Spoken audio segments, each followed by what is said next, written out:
Arab millionaire disguises himself as a driver to spy on his wife. What he discovers makes him cry. Champagne bubbled in the crystal glasses as Boston's elite gathered at the historic Fairmont Copley Plaza for yet another charity event.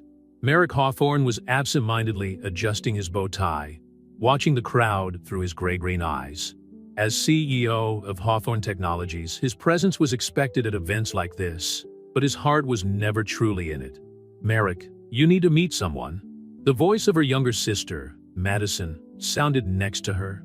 Before he could protest, she dragged him across the ornate hall towards a woman who stood out from the crowd. It was at that moment that Merrick saw her for the first time. Sloane Bennett was wearing a navy blue dress that contrasted perfectly with her golden skin.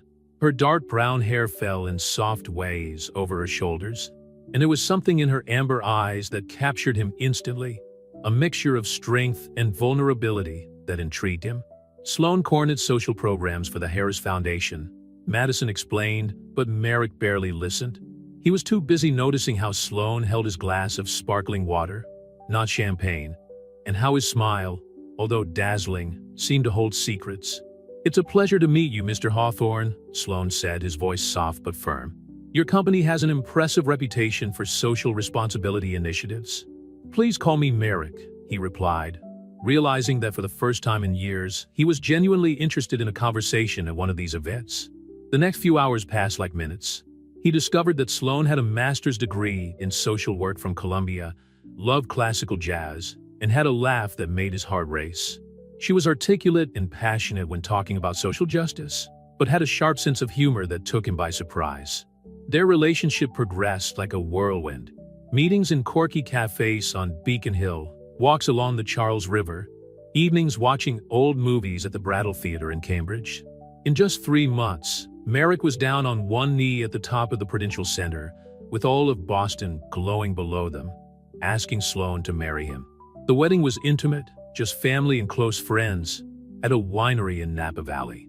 Sloane looked radiant in her simple but elegant dress, and Merrick felt that she had finally found her place in the world. The first few months were perfect, or so he thought.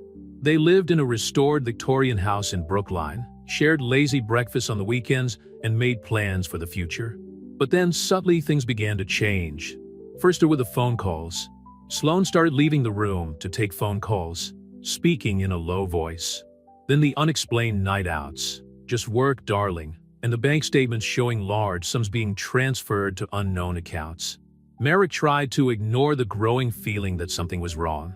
He tried to convince himself that he was being paranoid, that his insecurities were creating problems where none existed. But every time Sloane looked away when asked about his commitments, every time she abruptly changed the subject when he mentioned finances, the doubt grew. It was on a particularly difficult evening, after Sloane had rushed out during dinner, that Merrick made a decision that would change everything.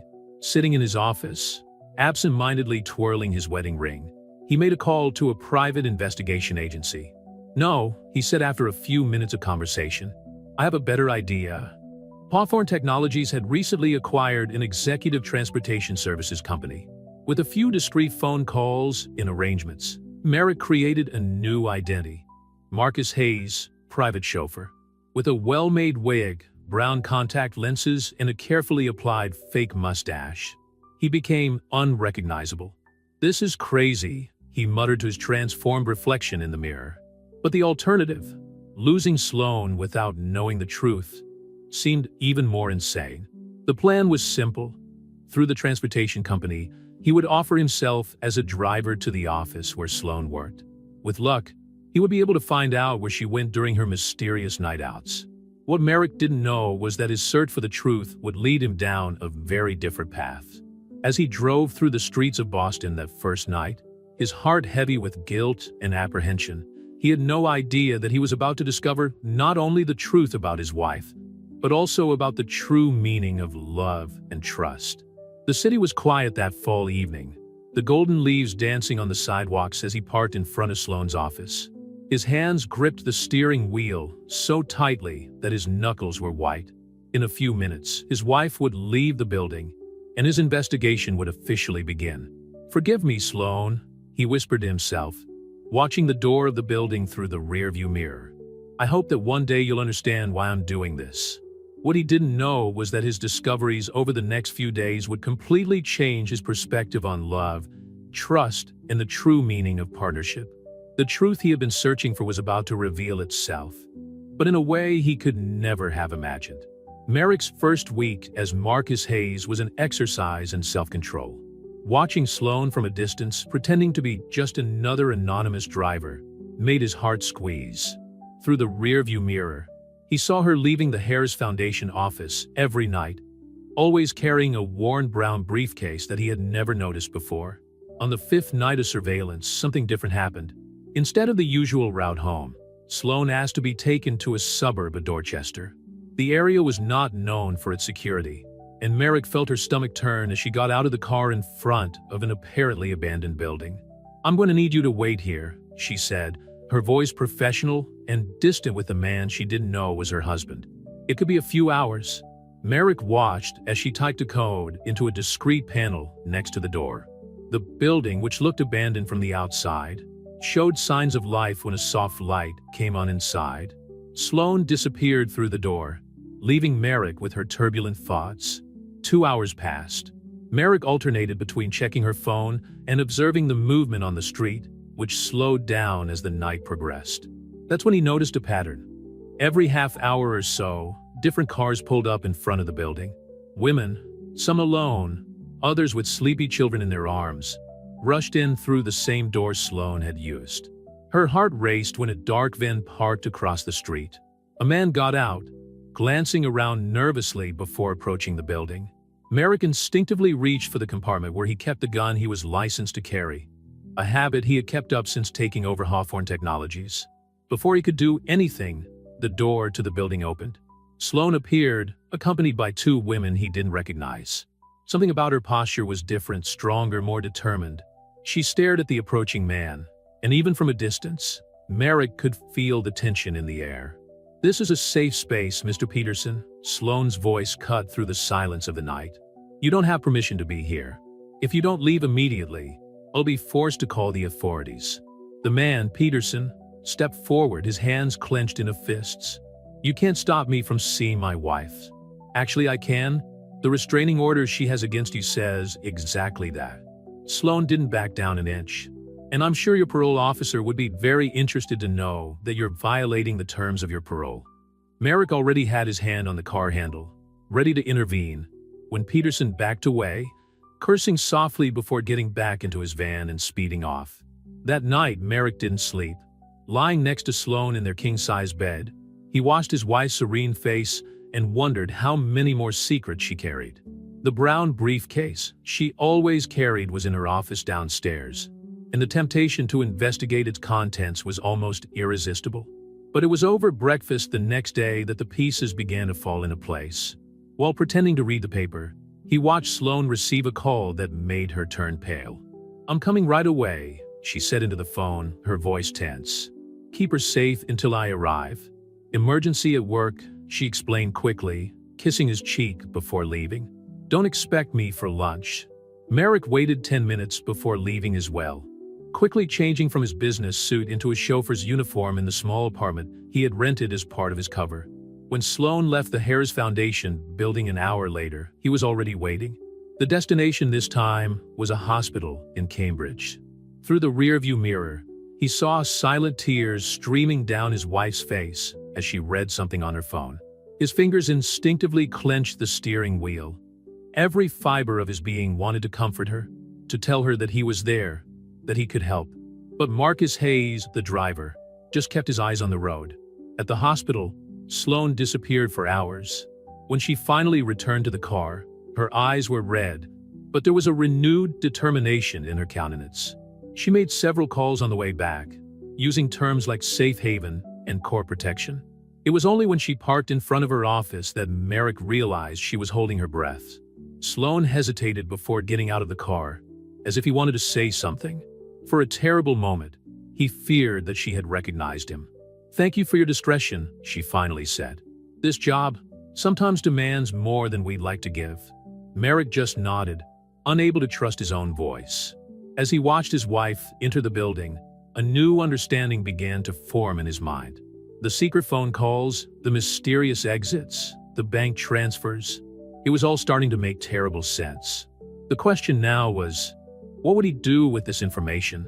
And more importantly, how could he go on pretending to be just a chauffeur when every discovery made him fall even more in love with his wife?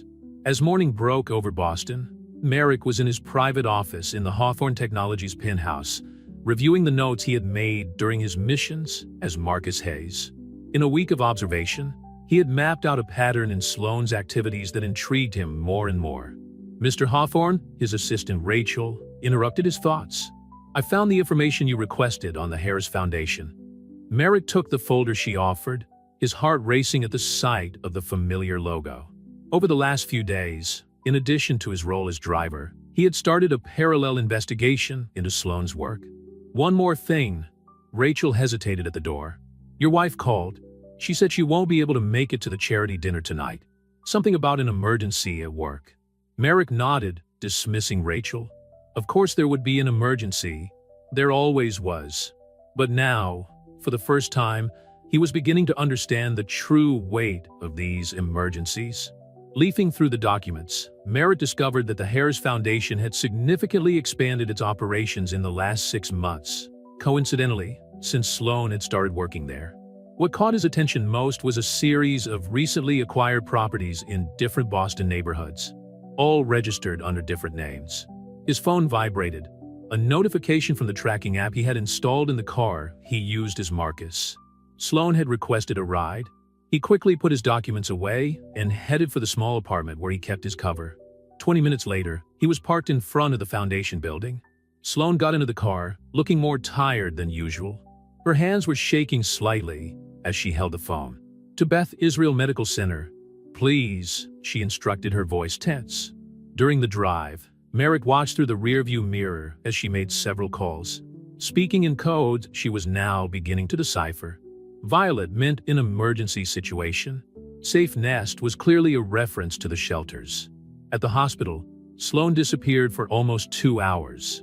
When she returned, she wasn't alone. A young woman accompanied her, holding a baby in her arms. Her face was marked by bruises barely disguised by makeup. "Marcus," Sloane addressed him kindly, "could you take us to the address I'm about to give you? And would it be possible to keep this out of the official records?" "Of course, ma'am," Merrick replied, his heart breaking as he saw the fear in the young mother's eyes. The drive took them to one of the addresses Merrick had discovered earlier in the Foundation's documents. The building looked like an old converted hotel, with discreetly positioned security cameras and a sophisticated entry system. While waiting in the car, Merrick watched Sloane guide the woman and her baby inside. Through the windows, he could see other women inside, some with children, all of whom seemed to find comfort and safety in that space. Back behind the wheel, his hands gripped the steering wheel tightly. How could he not have noticed before? The signs were all there. The late-night phone calls, the sudden departures, the bank transfers. They weren't signs of betrayal, but of compassion. That evening, when he finally returned home as Merrick, he found Sloane in his office, leaning over piles of documents. As he approached, he noticed that they were court forms for protection orders. "Rough day?" he asked softly, placing a cup of tea beside him. Sloane looked at him with a tired smile. "It's always hard, but it's worth it." "You've never told me much about your work," he commented, taking a seat next to her. For a moment, Sloane seemed to hesitate. "There are things I can't share, Merrick. Not for lack of trust, but for security," he added, finally understanding. "Exactly." She took his hand, squeezing it gently. "Sometimes I wonder if it's unfair to you, keeping so many secrets." Merrick felt the weight of his own guilt at the thought of his disguise. Sometimes secrets are necessary to protect something greater than ourselves. Sloane looked at him curiously, as if she noticed something different in his voice. Before he could say anything, his phone rang. Yet another emergency. "Go," Merrick said, kissing his forehead. "Do what you need to do." As he watched her prepare to leave again, Merrick made a decision. His disguise as Marcus Hayes needed to continue, no longer out of distrust, but to ensure that he could be there, silently protecting the vital work his wife was doing. What he didn't know was that his own journey of discovery was just beginning, and that the revelations that would come in the next few days would test not only his love for Sloane, but also his understanding of the true meaning of trust and sacrifice. Merrick was immersed in his thoughts as he drove through the streets of Boston as Marcus Hayes, reflecting on the discoveries of the last few weeks. The weight of the cover-up was beginning to take its emotional toll, especially as he watched Sloane struggle to balance his double lives. A call on his private phone brought him back to reality. It was Madison, his sister. "Merrick, we need to talk about Sloane." Her voice sounded worried. "She showed up at the hospital today." His heart froze. "Hospital? Is she all right?" "Yes," but Madison hesitated. "She came in with a woman with serious injuries." Merrick, as an emergency room doctor, knows how to recognize cases of domestic violence. And Sloane, she knew exactly what to do, as if she'd been through it before. The revelation hit Merrick like a punch in the gut. The pieces of the puzzle were beginning to fit together in a way he hadn't expected. "Madison, can you meet me at the cafe around the corner from the hospital in 20 minutes? At the cafe, Madison shared more details. The patient mentioned a place called Project Phoenix. When I looked it up, I discovered that it's a secret network of shelters for women in situations of violence. And guess what? The records show that Sloane is one of the founders. Merrick took a sip of her coffee, trying to process the information. "Why didn't she ever tell me?" "Maybe for the same reason you're pretending to be a driver," Madison replied, arching an eyebrow. "Yeah, I know about that. I'm not an idiot, brother." Before Merrick could reply, his Marcus phone rang. It was Sloane requesting a ride. "I have to go," he said, getting up. "Madison, please keep this between us." In the car, Sloane looked particularly shaken. Her hands were shaking as she clutched a brown envelope. During the drive, she made several calls, mentioning something about important documents and evidence that needed to be protected. They stopped in front of a law office in downtown Crossing. Through the rearview mirror, Merrick watched Sloane take a deep breath before entering the building. 45 minutes later, she returned with a lighter expression, as if a weight had been lifted from her shoulders. "To the shelter in Dorchester, please," she instructed. On the way, Merrick noticed a black car that had been following them for a few blocks. His hands tightened on the steering wheel as he made the evasive maneuvers he had learned in his years as a safety-conscious executive. "Everything okay?" Sloane asked, noticing the changes in direction. "Just ensuring our safety, ma'am," he replied, making a sharp turn that finally threw off his pursuer. The look Sloane threw at him through the rearview mirror was full of curiosity and something more, recognition. But she said nothing, just nodded slightly. At the shelter, Merrick waited in the car, watching through the mirrors. He watched as a suspicious man approached the building, only to be intersected by discreet security guards he had never noticed before. The protection system was more sophisticated than he had imagined. When Sloane returned, it was already dark. "Home, please," she said, her voice exhausted. On the way back, she received a call that made her straighten up in her seat. "Yes, the documents are safe." "No, he won't be able to find her. I promise. Claire is protected now." That name, Claire, triggered something in Merrick's memory. It was the name of one of the Hawthorne Technologies executives who had abruptly resigned a few months ago, after a seemingly perfect marriage had ended mysteriously. That night, when she finally returned home as Merrick, she found Sloane in the back garden, looking up at the stars. He approached her silently, noticing the tears on her face. "Do you want to talk about it?" he asked softly. Sloane turned to him, her eyes shining with determination through the tears. "There are things from my past, Merrick, things that have shaped who I am today. I'm here to listen," he said, taking a seat next to her. "Before I met you," she began, "I was someone else. Literally. I had another name, another life, and a husband who nearly killed me." Merrick's heart stopped for a moment. His hand found hers, intertwining their fingers in silent support. "That's how I met the Phoenix Project. They saved me, gave me a new identity, a new chance." She took a deep breath. "And now I do the same for other women." Merrick felt the weight of her own secret pressing down on her chest. How could she continue with her disguise when Sloane was finally opening up? "I understand if it changes the way you see me," she whispered. "It does," he replied, turning to face her. "It makes me love you even more." The moment was interrupted by Sloane's phone. Another emergency. As he watched her prepare to leave again, Merrick made a decision. It was time to reveal her own truth. But first, he had to make sure that Sloane's work and all the women she protected were safe. Because now he understood, some secrets weren't just about protecting yourself, but about protecting those who couldn't defend themselves. The morning after Sloane's confession, Merrick found himself torn between his role as Marcus Hayes and the growing need to reveal the truth to his wife.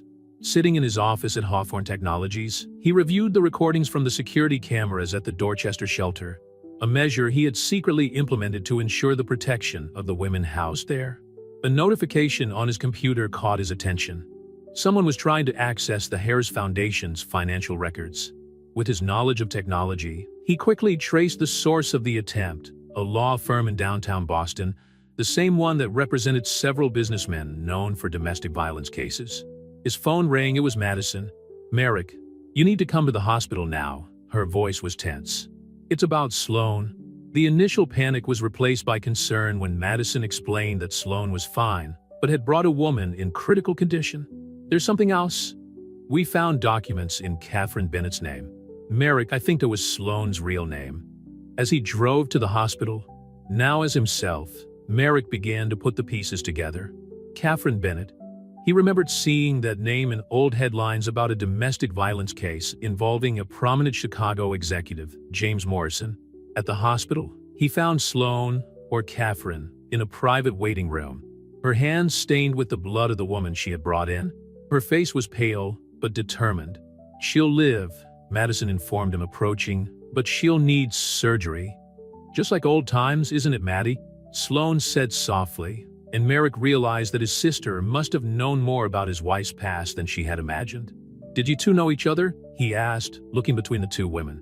Madison hesitated before answering. "I was doing a residency in Chicago when Catherine Sloane arrived in the emergency room 5 years ago. I helped with the process of creating her new identity." The revelation struck Merrick like a thunderbolt. Her own sister had kept this secret all this time, including during her courtship and marriage to Sloane. "James is in Boston," Sloane said abruptly, her voice trembling slightly. "He found out about the Phoenix Project, and he's trying to destroy everything we've built." "James Morrison? Your ex-husband?"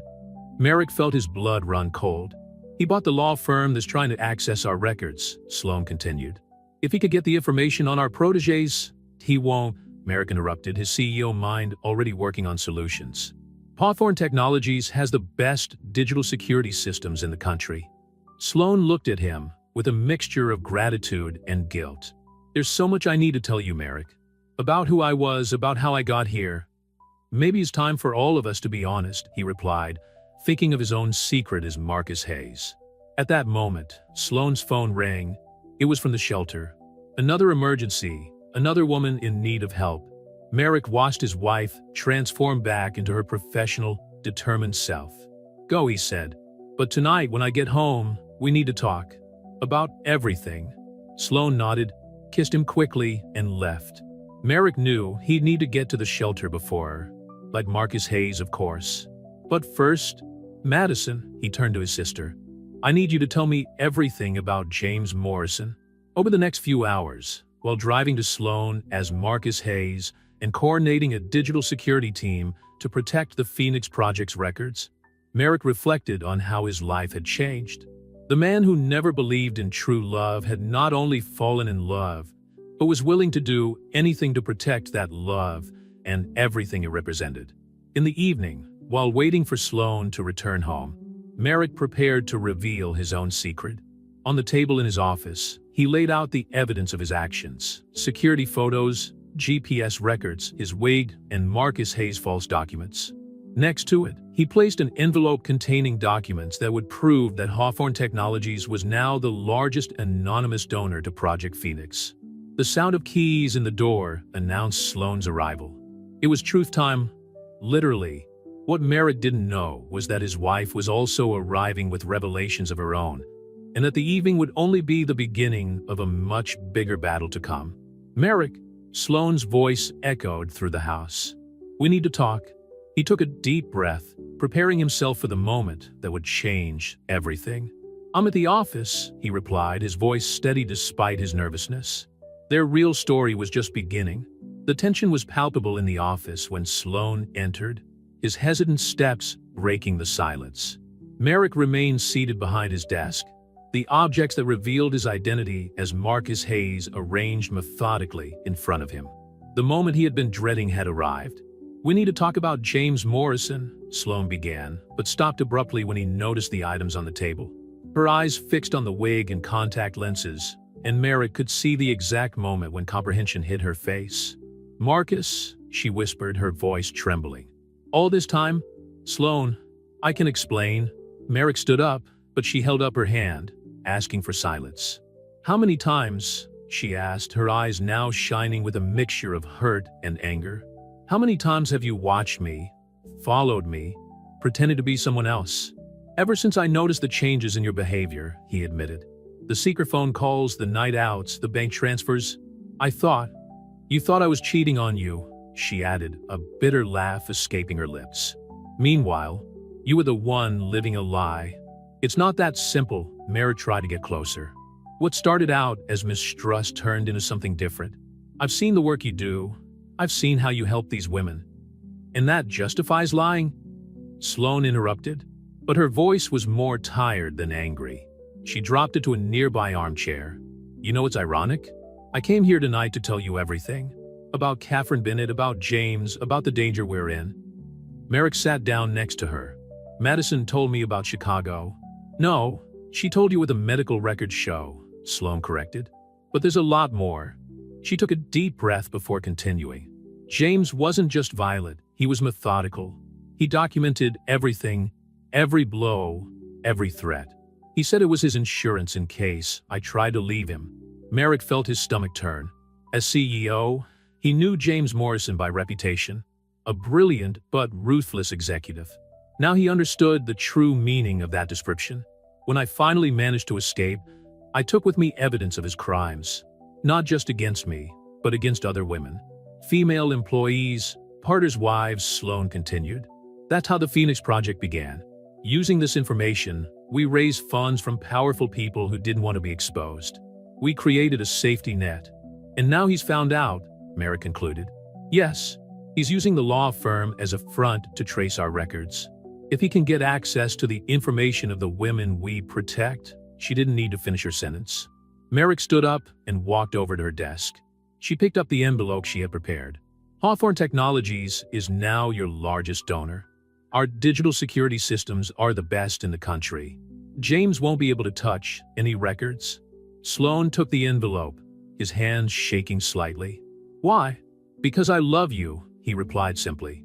"The Marcus Hayes cover showed me not only who you are, but who I want to be, a man worthy of the work you do."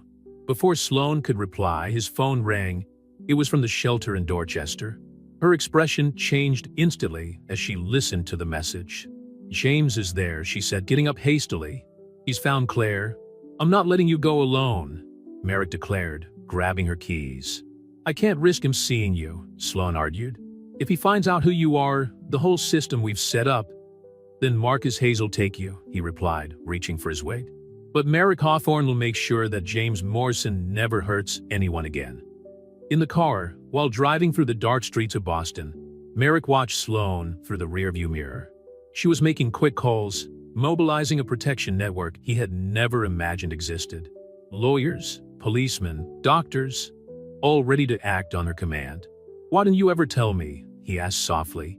"For the same reason you created Marcus Hayes," she replied. "Sometimes secrets protect those we love." When they arrived at the shelter, they saw James Morrison standing at the entrance, surrounded by security guards. Claire was safe inside the building, but the threat he posed was greater than his physical presence. "He has documents," Sloan explained quickly. "Evidence against powerful people who support us. If he exposes, he won't," Merrick said, picking up his phone. As CEO of Hawthorne Technologies, he also had his own secrets and connections. The night was just beginning, and the battle ahead would test not only his love, but also his ability to protect everything Sloan had built. The real test of trust was just beginning. The confrontation at the Dorchester shelter was about to become a turning point for everyone involved. James Morrison, with his impeccable $3,000 suit and calculated smile, seemed out of place in that modest neighborhood. Yet his presence carried a silent menace that made the air seem heavier. "Catherine," he called out, using Sloane's old name as she got out of the car. Or should I say, "Sloane, you've always had a special talent for reinventing yourself." Merrick, still in the role of Marcus Hayes, watched the scene through the rearview mirror, his hands gripping the steering wheel so tightly that his knuckles were white. Every fiber of his being wanted to get out of the car and confront James, but he knew he had to keep his cover, at least for now. "What do you want, James?" Sloane asked, his voice firm despite the fear Merrick could detect in his eyes. "Just a civilized chat about some interesting documents I found," James replied, pulling an envelope from his inside jacket pocket. "Documents that could ruin many careers, including your current husband's." Merrick felt his heart race. How did James know about him? "Hawthorne Technologies has some interesting skeletons in its closet," James continued. "It would be a shame if the press found out about certain questionable practices during the company's international expansion." Sloane maintained his firm stance. "You have no idea what you're getting into, James. On the contrary, dear, I know exactly what I'm doing. You have until midnight tomorrow to dismantle Project Phoenix and transfer all the funds to an account I'll specify. Otherwise," he let the thread hang in the air. At that moment, Claire appeared at the window on the second floor of the shelter, her pale face illuminated by the interior light. James saw her, and her smile widened in a way that made Merrick feel nauseous. "Oh, and say hello to Claire for me. Tell her I miss our conversations in the office." Before anyone could react, a police car turned the corner, its lights off. James took a few steps back. "Remember, midnight tomorrow," he said before getting into his black Audi and driving off. As soon as James had disappeared, Merrick got out of the car, still maintaining his disguise. "Ma'am, is everything all right?" Sloane looked at him with a mixture of gratitude and concern. "We need to go home, Marcus. Now." During the journey, Sloane made several calls, his voice alternating between tones of command and desperation. Merrick could feel her world crumbling, and the weight of her own secrets became increasingly unbearable. When they got home, Merrick quickly threw off his disguise and found Sloane in his office, surrounded by papers and with his laptop open. "He's bluffing," Merrick said, entering the room. "Hawthorne Technologies has nothing to hide." "Are you sure?" Sloane asked, her eyes meeting his. "Because James Morrison doesn't make empty threats." Merrick sat down next to her, taking her hand. "What exactly does he have?" "Documents about contracts in Asia. Something about brides and employees in poor conditions." She hesitated. "Merrick, I swear I didn't know about this when we met." "Because it doesn't exist," he affirmed. 3 years ago, when I took over the company after my father's death, I did a complete cleanup. Every contract, every negotiation was reviewed and corrected. But the documents, they're fake," Merrick added. "James is playing on our fears. He is nothing against Hawthorne Technologies, but he knows that the threat would be enough to destabilize us." A glimmer of hope appeared in Sloane's eyes. "Then we can—" Her phone rang, interrupting her train of thought. It was Claire. "He's here again." Claire's shaky voice sounded over the speakerphone. "With men. They're trying to get in." Merrick was already on his feet, reaching for his keys. "Call the police," he instructed. "I'll activate our security team." "There's no time," Sloane said, also getting up. "The women, the children, then we'll go together," Merrick declared. "No disguises, no secrets. It's time for James Morrison to find out who he's really fighting." In the car, as they sped back to Dorchester, Merrick made several phone calls. As CEO of Hawthorne Technologies, he had resources that James probably hadn't expected. "Madison," he called his sister through the car's Bluetooth. "I need you to activate the emergency protocol at the hospital. We could have several women and children needing shelter in the next few hours." "Already done," Madison replied. "And Merrick, be careful." Sloane looked at her husband with new understanding. The man she thought she knew was revealing layers of strength and determination she had never imagined. "Why are you doing all this?" she asked softly. Merrick took her hand, squeezing it gently. "Because some battles are worth fighting." And because you taught me that true love isn't just about romance. It's about standing by someone when the world seems to fall apart. As they approached the shelter, they could see the lights of several police cars illuminating the night. The battle that was about to begin would change their lives forever. But for the first time since their secrets came to light, both Merrick and Sloane felt truly united. Together? Merrick asked, stopping the car. Together, Sloane replied, her voice firm and determined. The night was just beginning, and with it, a new phase of their story was about to unfold. The shelter in Dorchester was surrounded by police cars when Merrick and Sloane arrived. James Morrison and his men had forced their way in through the east side of the building, where an emergency door had been broken down. The screams and cries of children echoed through the night, sending shivers down Merrick's spine. "We've got 15 women and 9 children inside," Sloane quickly informed Sergeant Thompson, a police officer Merrick recognized as part of the Phoenix Project's secret network of supporters. "Claire is on the second floor with 3 other women who testified against their attackers last week." "My men are in place," Thompson replied. "But Morrison has powerful connections. We've already had 3 calls from the mayor's office trying to get us to back down." Merrick picked up his phone, quickly typing a message. Within seconds, the reply arrived. "The mayor won't be a problem anymore," he said. "I'll just send some interesting information to the press about his own indiscretions." Sloane looked at her husband with a mixture of surprise and admiration. The man she had known as a technology-focused entrepreneur was revealing layers of influence and strategy she had never imagined. A bang from inside the building interrupted her thoughts. Over the police radio, they heard that James and his men had reached the second floor. "We can't wait," Sloane declared, moving towards the entrance. Merrick took her by the arm. "Is there another entrance? Something James doesn't know about?"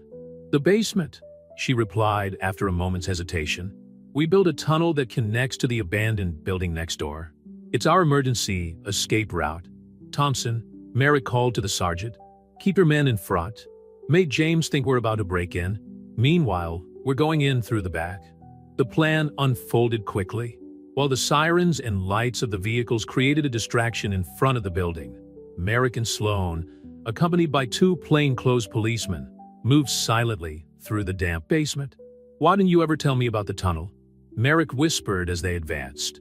"For the same reason you never told me about your political connections," she replied with a small smile. "Sometimes secrets keep us alive." Above them, they could hear altered voices. James was shouting at someone, probably Claire. The sound made Sloane clench his fists. "He won't hurt anyone else," Merrick promised, noticing their tension. They reached a staircase that led directly to the second floor. Sloane entered a code on a discreet panel, and a secret door opened silently. The second floor corridor was partially lit. They could see shadows moving in the main room, where James' voice became increasingly altered. "Did you really think you could get away with this, Claire?" he bellowed. "That you could destroy my reputation with your lies?" "They're not lies." Claire's voice trembled but remained firm. "I have proof." "We all do." Merrick and Sloane moved into position. The plainclothes policeman followed down the side corridor, ready to flank James' group. "Catherine," James shouted suddenly. "I know you're here. I always knew you'd come back to finish what we started." Sloane took a step forward, but Merrick held her back. "Together," he whispered. She nodded. When they entered the room, the scene was chaotic. James was in the center, holding Claire by the arm. 3 of his men kept other women and children contained in a corner. The air was charged with fear and tension. "Ah, Catherine." James smiled at the sight of her. His smile faltered when he noticed Merrick. "And who is that? Your new protector?" "I'm the man who's going to finish you off," Merrick replied calmly, stepping forward. "Merrick Hawthorne, CEO of Hawthorne Technologies, and husband of the woman you knew as Catherine." Recognition flashed in James' eyes, followed by something close to fear. "Hawthorne? Impossible. The documents you have are false, James," Merrick continued. "But the ones I have on you? Well, those are very real, including the records of all your offshore accounts, the bribes, the threats." "Bluff," James growled, but his hand on Claire's arm trembled slightly. "Test me," Merrick challenged, pulling out his phone. One ring, and everything goes to press. Or you can let Claire go, order your men to stand down, and maybe, just maybe, we can discuss terms. The moment seemed to stretch on endlessly. James looked between Merrick and Sloane, calculating his options. Finally, he let go of Claire, who ran into Sloane's arms. "This isn't over," he threatened, backing towards the door. "Yes, it is," Sloane replied. "And this time, you're not going to hurt anyone else." As if on cue, plainclothes policemen appeared, guns drawn. At the same time, Sergeant Thompson's team burst in from the main corridor. In a matter of minutes, James and his men were handcuffed. While the women and children were escorted to safety, Merrick watched Sloane comfort Claire. Her heart overflowed with love and admiration for the strength of this woman who had turned her own pain into hope for others. "How did you know?" Sloane asked later, when they were finally alone. "About the documents being fake?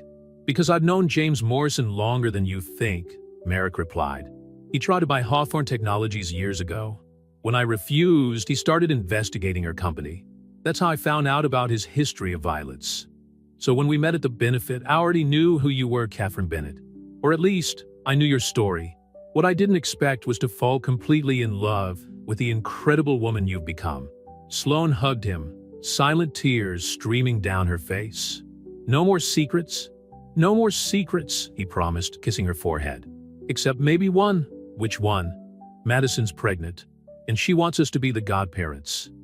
The smile that lit up Sloane's face was like the sunrise after the darkest night.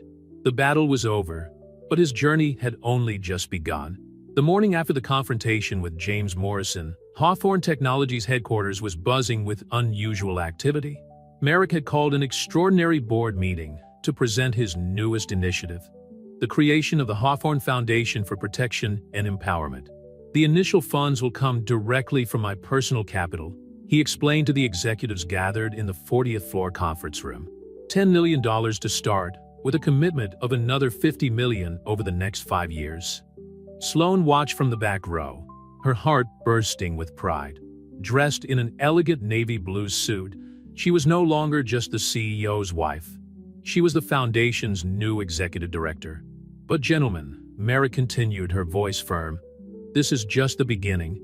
Each Hawthorne Technologies subsidiary will implement specific training and hiring programs for survivors of domestic violence. We will offer not just jobs, but careers." One of the older directors snorted. "Mr. Hawthorne, while the cause is noble, the shareholders may question." "Shareholders," Merrick interrupted, "will be pleased to know that companies with strong social responsibility outperform the market by 27%.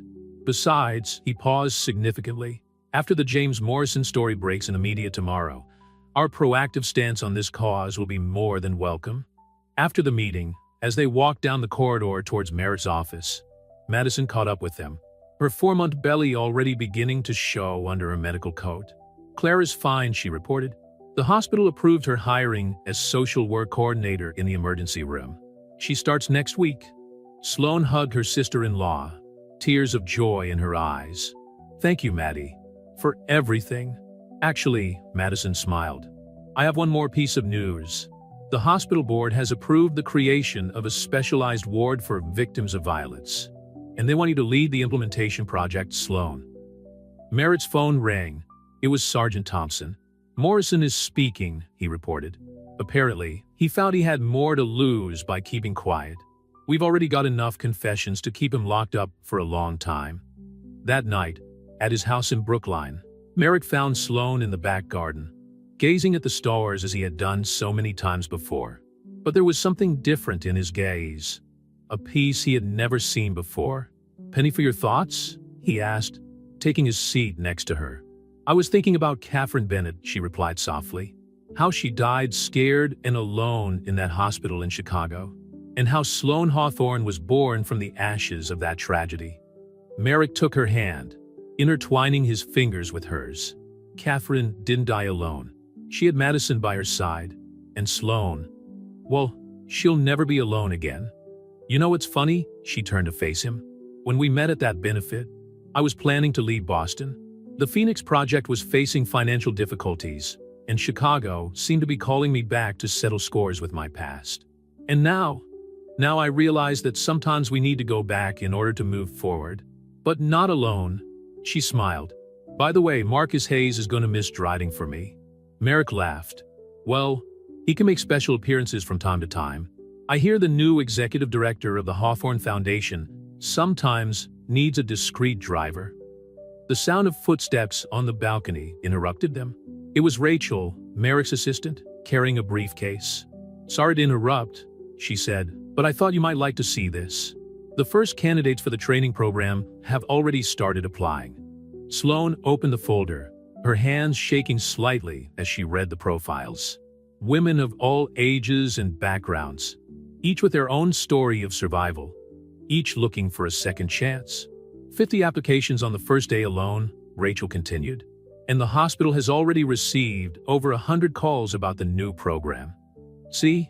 Merrick kissed Sloane's forehead. Sometimes it only takes one person to start a change. No, Sloane corrected, looking lovingly at her husband and Madison, who had just arrived with more files. It takes a family, one that we've chosen to build. As the evening progressed, the four of them remained in the garden, planning for the future. The old Victorian mansion in Brookline, which had once seemed so large and empty to Sloane, now overflowed with purpose and possibilities. Sloane's phone rang. Yet another emergency at the shelter. But this time, when she got up to answer the call, there were no secrets, no need for disguise. Just the certainty that, no matter the challenge, she was no longer alone. I'm coming with you, Merrick said, grabbing the car keys. We're going, Madison corrected, already typing messages to her team at the hospital. And so, under the starry Boston sky, a new story began to be written. A story not just of survival, but of transformation. A story about how true love is not just about romance, but about building something bigger than ourselves. The meeting room of the Hawthorne Foundation was packed that October morning.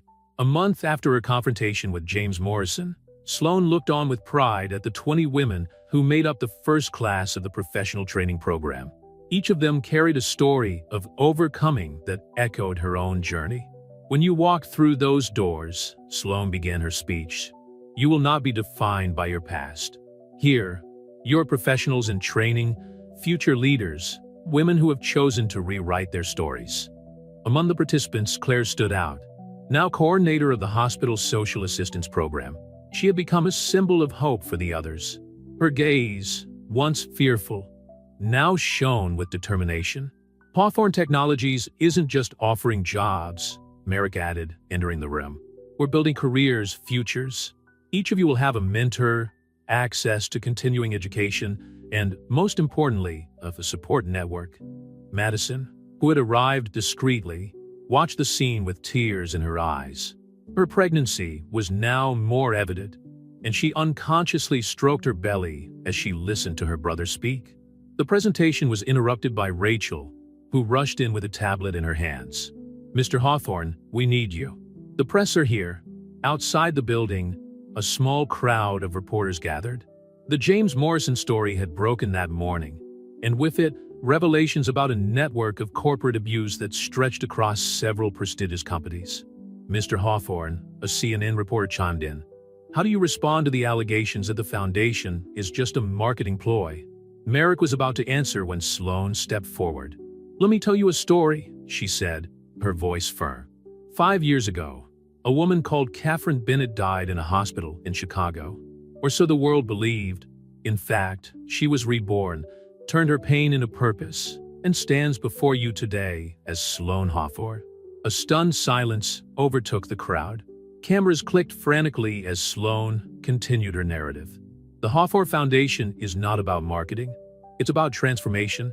It's about giving women the tools they need to rebuild not only their lives, but their professional identities. Back inside the building, Claire led the program participants on a tour of the facilities.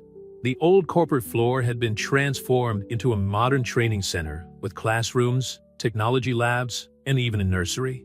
Every detail has been thought out to eliminate barriers, Claire explained. Safe transportation, childcare, psychological assistance, all integrated into the training program. At the end of the day, while Merrick and Sloane were organizing the last details in their shared office, Madison came in with news from the hospital. The new ward for victims of violence will open next week, she announced. And guess what? The board approved the expansion of the program to 3 more hospitals in the region. It's just the beginning, Merrick smiled, hugging Sloan. The model is attracting national attention. We've already received inquiries from companies in San Francisco, New York, and Atlanta. Speaking of expansion, Sloan hesitated for a moment. There's something I need to tell you. Madison and Merrick looked at her expectantly. Remember that dizzy spell I had last week during the board meeting? Sloan smiled, placing her hand on her still flat belly. It wasn't stress. The news was greeted with emotional hugs. Madison was already planning out loud how the cousins would grow up together, while Merrick seemed unable to let go of Sloan's hand. Life rising from the ashes, he whispered in her ear. Like a phoenix. That night, as they drove home, Sloan reflected on how her life had changed. The fear that once consumed her had turned into strength. The secrets that protected her now served to protect others. What are you thinking about? Merrick asked, noticing her silence. About how true love isn't just about finding someone who accepts you, she replied, but someone who inspires you to be a better version of yourself. Dusk tinted the Boston sky in shades of pink and gold, as did the future that lay before them, bright, promising, and full of possibilities. Sloan and Merrick's story had become something bigger than themselves, touching lives and inspiring changes that would continue to resonate for generations. And as the sun set over the city, a new page began to be written, not just in their lives, but in the lives of all the women who would find hope and new beginnings through the legacy they were building together. The news of Sloan's pregnancy spread quickly through the Hawthorne Foundation, bringing a wave of joy that contrasted with the tension of the last few months. However, as life grew inside her, old shadows threatened to return. Are you sure you want to do this? Merrick asked, watching Sloan prepare for her first television interview since the revelation of her true identity. CNN had requested a special report on Project Phoenix and its connection to the Morrison case.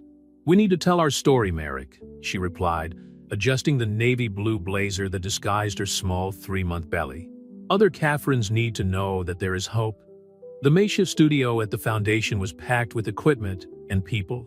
The interviewer, Diane Foster, was known for her empathy when dealing with sensitive subjects. Madison was waiting backstage, ready to offer medical support if necessary. Mrs. Hawthorne, Diane began as the camera started rolling. Or should I call you Catherine? Sloan is fine, she smiled, her hands resting gently on her belly. Catherine Bennett taught me how to survive, but Sloan Hawthorne taught me how to live.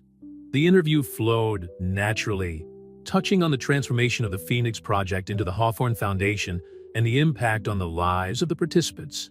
Claire, now the program coordinator, joined them to share her own journey. The hardest thing, Claire explained, is believing that we deserve a second chance.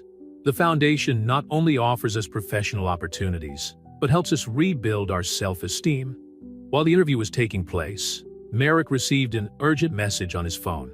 James Morrison's wife had contacted him, asking for a private meeting, something about documents that James had hidden. Mrs. Morrison is here, Rachel whispered, approaching him backstage. She seems quite agitated. In a secluded conference room, Victoria Morrison was waiting. Her reddened eyes and trembling hands revealed a sleepless night. I found this in James' office, she said, pushing a USB stick across the table. The contents were explosive. Years of records detailing a network of corporate abuse that extended far beyond James Morrison. Powerful names, respected companies, all connected by a pattern of violence and silencing. Why are you handing this over to us? Merrick asked, studying the face of the woman in front of him. Because I have a story to tell too, Victoria replied, pulling up the sleeve of her jacket to reveal old scars. And because maybe it's time other Victorias found their voice. In the interview room, Sloan was discussing the foundation's expansion plans when she felt suddenly dizzy. Madison immediately rushed her aside as the cameras were turned off. Just low blood pressure, Madison assured her after a quick examination. But no more interviews for today. In the hallway, Merrick found his wife resting on a sofa. We have a new development, he said, taking a seat next to her and explaining about Victoria in the documents. It changes everything, Sloane muttered, her mind already working through the implications. It's not just about James or a few isolated companies. It's an entire system that needs to be exposed and transformed. And that's exactly why we need to be even more careful, Merrick warned, his hand resting protectively on Sloane's stomach. These people are powerful, and they won't hesitate to retaliate. That night, as they drove home, a fine rain fell over Boston. The reflection of the city lights in the puddles created an almost hypnotic spectacle. Sloane looked out of the window, lost in thought. "What are you thinking about?" Merrick asked, noticing her contemplative silence. "About how one choice can change everything," she replied. "When I decided to leave Chicago, I was just trying to survive. I didn't imagine that I would find not only a new love, but a greater purpose." At home, they found Madison waiting with news from the hospital. The new specialized ward was surpassing all expectations, with a demand 3 times higher than expected. "And there's more," Madison smiled, stroking her own 5-month belly. Today's ultrasound revealed it's twins. The celebration that followed was interrupted by a phone call from Rachel. Victoria Morrison had agreed to testify publicly, but needed immediate protection. Her testimony could trigger a federal investigation that would shake the foundations of the corporate world. "Use the Phoenix Protocol," Sloane instructed, referring to the protection system he had developed over the years. "And schedule a meeting with our legal team for first thing in the morning." As they prepared for bed, Merrick watched Sloane organizing documents on his laptop. The soft light of the lamp highlighted the determined glint in his eyes. "You know what's amazing?" he commented, taking a seat next to her on the bed. "How you've transformed your pain into something so powerful and meaningful." "We have," she corrected, closing the laptop and nestling into his arms. "Every choice, every decision we've made has brought us here. And now," she guided his hand to her belly, "we're creating not just a future for our son, but for all the people who need a second chance." The evening wore on, and with it, the plans for the Hawthorne Foundation's next steps began to take shape. What had begun as a love story was turning into a movement for social change that promised to impact generations to come. The first snow of winter fell softly over Boston as Sloane analyzed the documents delivered by Victoria Morrison. Each page revealed a new layer of corruption and abuse that extended far beyond the corporate walls. In her office at the Hawthorne Foundation, she organized the evidence with the same meticulousness she had used to reconstruct her own life. "We found 3 more executives involved," Rachel reported, entering the room with a new stack of documents, all connected to Claire's case. Sloane adjusted herself in the chair, her 4-month belly now more evident under her maternity dress. In Victoria, safe at the shelter in Providence, Madison is personally supervising her medical care. The phone rang. It was Merrick. "The FBI just arrived," he said without preamble. "They want all the files on the Morrison case." "We need to protect the identities of the women in the program," Sloane replied, her mind already calculating strategies. "We can't risk exposing them. I've already arranged that. Our legal team is here with a protective order for the confidential records." There was a pause. "There's one more thing. James Morrison was found dead in his cell this morning." The news hit Sloane like a punch in the gut. Not because of James' death itself, but because of what it meant. It wasn't suicide, was it? The police are treating it as murder.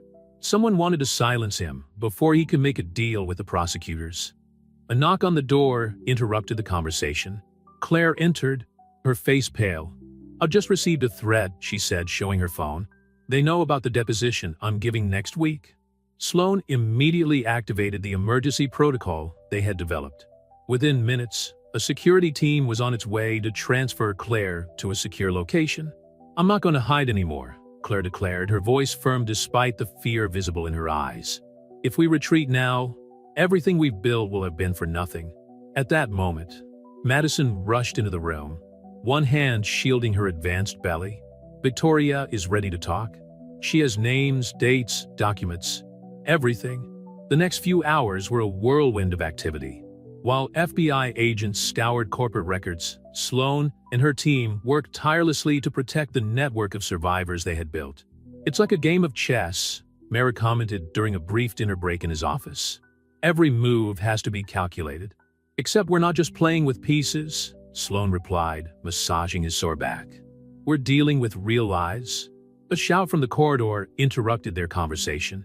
It was Rachel, running towards the office with a laptop in her hands. You need to see this, she gasped, placing the computer on the desk. On the screen, a massive leak of corporate emails exposed an intricate web of blackmail and coercion that stretched back decades. Respected names in the business world appeared to be involved in schemes to silence victims and cover up abuses. This will destroy careers, Merrick muttered, scrolling through the documents. It will save lives, Sloan corrected. Every person exposed means dozens of potential victims protected. Claire's phone rang. It was her former assistant from the company where she had worked. 2 more women had decided to come forward, inspired by Victoria Morrison's courage. It's like a domino effect, Madison observed, entering the room with the latest hospital reports. Each story shared encourages others to speak out. As the evening progressed, Sloan felt her son moving, as if responding to the intensity of the moment. His hand found Merrick's, seeking strength in the familiar touch. You know, it's ironic, she said softly. When I created the Phoenix Project, I thought I was just building a refuge. I didn't realize we were building a revolution. A quiet revolution, Merrick agreed, but no less powerful for that. An alarm sounded on their phones. The security system had detected an attempted intrusion into the Foundation's servers. The IT team was already working to trace the source. Providence, the head of security, reported. Same IP address that tried to access the shelter's records yesterday. They're getting desperate, Claire observed. It means we're on the right track. Madison checked her watch. Victoria should be arriving in Washington now. Her testimony to the Senate committee is scheduled for tomorrow morning. And we'll be there, Sloan declared, standing up with determination. All of us. It's time to show that we're not just survivors. We're agents of change. The snow continued to fall outside, covering Boston in a blanket of white that seemed intent on cleansing the city of its darkest secrets. But inside the Hawthorne Foundation, a different light was shining, the light of truth finally coming to light, illuminating paths of hope and transformation. The battle was far from over, but for the first time, Sloan felt that they were actually winning. Not just against their individual attackers, but against the very system that had protected them for so long. Victoria Morrison's testimony to the Senate committee in Washington, D.C. was broadcast live on all the screens of the Hawthorne Foundation. Sloan, now 5 months pregnant, watched with a mixture of pride and apprehension as Victoria, with a firm voice, unraveled years of systematic abuse in the largest American corporations. The system wasn't just broken, Victoria declared, her words echoing through the silent hall. It was deliberately designed to protect the perpetrators and silence the victims. Merrick gently squeezed Sloan's hand as they watched the testimony. In recent weeks, since James Morrison's death, the tension had intensified. 3 attempts to hack into the Foundation systems, 2 bomb threats at the shelters, and a growing number of powerful executives filing defamation lawsuits. Mrs. Morrison, an elderly senator, leaned forward. Are you aware that your accusations could destabilize some of the largest companies in the country? Senator, Victoria replied, her gaze squarely on the cameras. I'm more concerned about the lives that will be saved than the stock price. A buzz went through the room as Victoria began to present documents detailing a network of offshore accounts used to pay for hush agreements. Names of respected CEOs, federal judges, and even a governor appeared on the transactions. We need to beef up security at the shelter in Providence, Claire whispered, approaching with her tablet. We've just received 3 more women connected to the Berkshire Investments case. Madison, who was following everything from her wheelchair, a medical precaution due to her advanced twin pregnancy, was making frantic notes. The hospital has seen a 300% increase in reported cases since we started publicizing the hotline. The transmission was suddenly interrupted by Rachel, who rushed into the room. An attempt to hack into the main server. It's different for the other times. They're using a protocol that could only come from inside. Merrick was already on his feet, his fingers flying over the keyboard of his laptop. They're trying to access the full witness list, he muttered, his brows furrowed in concentration. And the IP comes from the capital itself. Someone in the government, Sloan concluded, his hand instinctively protecting his stomach. Someone who does allow Victoria to finish her statement. The next few minutes were absolutely tense. While Merrick and his IT team worked to contain the invasion, Sloan coordinated with the security teams in the shelters, ensuring that each witness was protected. "We did it," Merritt finally announced. "We've traced the source, Assistant Attorney General Robert Lancaster's office." The name dropped like a bomb in the room. Lancaster was known for his hardline stance against corporate crime, but Victoria's documents linked him to a series of suspicious deals with companies under investigation. "That explains why so many investigations have been dropped in recent years," Claire commented, her voice bitter at the revelation. The Senate broadcast returned, showing Victoria even more determined. "I have here," she announced, lifting a red folder, "evidence of how the judicial system itself has been compromised." Before she could continue, the lights in the foundation building flickered on and off. The screens went black. "Emergency generators," Merrick ordered, but Rachel was already shaking her head. "They've also been compromised. This is no ordinary failure. It's a coordinated attack." In the dark, Sloan felt his son moving restlessly. A decade ago, when she was fleeing Chicago as Catherine Bennett, she had learned that fear could be paralyzing or transformative. Now, she was choosing the second option. "Rachel, activate the shadow protocol," she instructed. "Claire, start transferring the witnesses to the secondary shelters. Madison, contact every hospital in the network. We need to have medical teams on standby." "What about the files?" Merrick asked, his silhouette visible only by the emergency light. "They're already safe," Sloan smiled, "even in the darkness. Last night, after the attack on the Providence server, I transferred encrypted copies to servers in 5 different countries. If anything happens to us, the truth will still come out." The lights gradually came back on, revealing a room full of determination rather than fear. On the screen, Victoria Morrison continued her testimony, each word another nail in the coffin of a corrupt system. "It's not just about justice," Sloan said, observing the faces around her. Merrick, Madison, Claire, Rachel, each representing a crucial part of this battle.